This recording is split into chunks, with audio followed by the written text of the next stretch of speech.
নমস্কাৰ ছাত্ৰ ছাত্ৰীসকল, মই আহিছোঁ আজি তোমালোকৰ বিজ্ঞান বিষয়ৰ 15 নম্বৰ চেপ্টাৰৰ আমাৰ পৰিৱেশ অৰ্থাৎ আৱাৰ এনভাইৰনমেণ্ট চেপ্টাৰটোৰ কুৱেশ্যন লৈ। এই কুৱেশ্যনটো আছিলে যে কুৱেশ্যন নম্বৰ 7ত আমি সৃষ্টি কৰা জীৱ অনিম্নীকৰণ পদাৰ্থবিলাকৰ পৰা আমাৰ কি কি সমস্যা হ'ব পাৰে। ইয়াত দিয়া হৈছে জীৱ অনিম্নীকৰণ পদাৰ্থ অৰ্থাৎ যিবিলাক পদাৰ্থ পচি নাযায় তেনে পদাৰ্থবিলাকে আমাক কেনেধৰণৰ সমস্যাৰ সৃষ্টি কৰিব পাৰে, তেনে ধৰণৰ সমস্যাসমূহৰ বিষয়ে আমাক প্ৰশ্নটোত লিখিবলৈ আহিছে।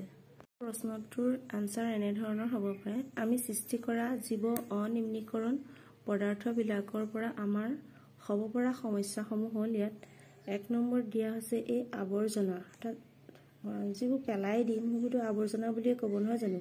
এই আৱৰ্জনা বা অনিম্নীকৰণ পদাৰ্থবোৰ যিহেতু মাটিৰ লগত মিহলি হৈ নাযায়, সেয়ে ইহঁতে ৰাস্তা ঘাটত জমা হৈ আমাৰ চৌপাশৰ পৰিৱেশ অপৰিষ্কাৰ কৰি ৰাখে।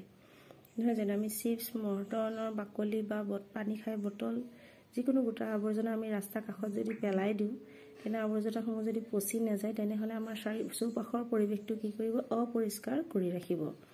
তেনেদৰে তোমালোকে সহজতে মনত ৰাখিবলৈ চেষ্টা কৰিবা। 2 নম্বৰটো দিছে এই আৱৰ্জনাবোৰ মাটিৰ গুণাগুণ হ্ৰাস কৰে। যিহেতু মাটিৰ লগত মিহলি হৈ নাযায়, যিহেতু মাটিৰ উৰ্বৰতা গুণটো কি হৈ যাব, কমি যাব, গছৰ শিপা মাটিৰ তললৈ যাব নোৱাৰিব। সেইবাবে কোৱা হৈছে এই আৱৰ্জনাবোৰে মাটিৰ গুণাগুণ হ্ৰাস কৰে। 3 নম্বৰ পইণ্টটো হৈছে কিছুমান হানিকাৰক পদাৰ্থ আছে যিবিলাক গোটা পদাৰ্থ আমি মাটিত পেলাই দিলে অপকাৰ কৰিব পাৰে।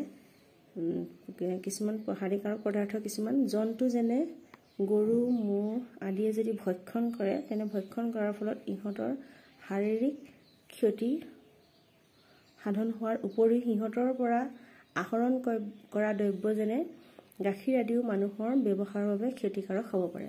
যদি আমি কিছুমান হানিকাৰক পদাৰ্থ পেলাই দিওঁ, সেইবিলাক যদি গৰু, ম'হ, ছাগলী আদিয়ে ভক্ষণ কৰে, তেনেহ'লে আমি গৰু, ম'হৰ পৰা লাভ কৰা গাখীৰ যদি আমি খাওঁ, সেই গাখীৰলৈও তেওঁলোকৰ সেই বিষাক্ত পদাৰ্থসমূহ গুচি যাব। তেনে বিষাক্ত পদাৰ্থসমূহ অৱশেষত আমাৰ শৰীৰত আহি উপলব্ধ হ'ব। তেতিয়া আমাৰ শৰীৰত কি হ'ব পাৰে, আমাৰ বিভিন্ন ধৰণৰ বেমাৰ আজাৰ সৃষ্টি হ'ব পাৰে। এই হানিকাৰক পদাৰ্থবোৰ অলপ অলপকৈ যেতিয়া আমাৰ শৰীৰত সোমাব, তেতিয়াহে আমাৰ অপকাৰ হ'ব। এদিন আজি খালে বোলে আজি আমি গৰুৰ গাখীৰখিনি খালোঁ, তেতিয়া আমাৰ অপকাৰ নহ'ব পাৰে, কিন্তু তেনে আহাৰ ভক্ষণ কৰা গৰুৰ গাখীৰ যদি আমি একেৰাহে ভক্ষণ কৰোঁ, তেনে প্ৰদূষিত পদাৰ্থসমূহ আমাৰ শৰীৰত সোমাব আৰু আমাৰ বিভিন্ন ধৰণৰ বেমাৰ আজাৰ সৃষ্টি হ'ব পাৰে। গতিকে তোমালোকে এনেদৰে সহজতে এই কুৱেশ্যনটোৰ আনচাৰখিনি বুজিবলৈ চেষ্টা কৰিবা। তেতিয়া নিশ্চয় তোমালোকৰ এই কুৱেশ্যনটো মুখস্থ কৰাৰ প্ৰয়োজন নাই, মনত ৰাখি বুজি ল'লেই হৈ যাব। তেতিয়া পৰীক্ষাত আহিলে তোমালোকে সুন্দৰভাৱে লিখিব পাৰিবা বুলি মই ভাবিছোঁ। ধন্যবাদ।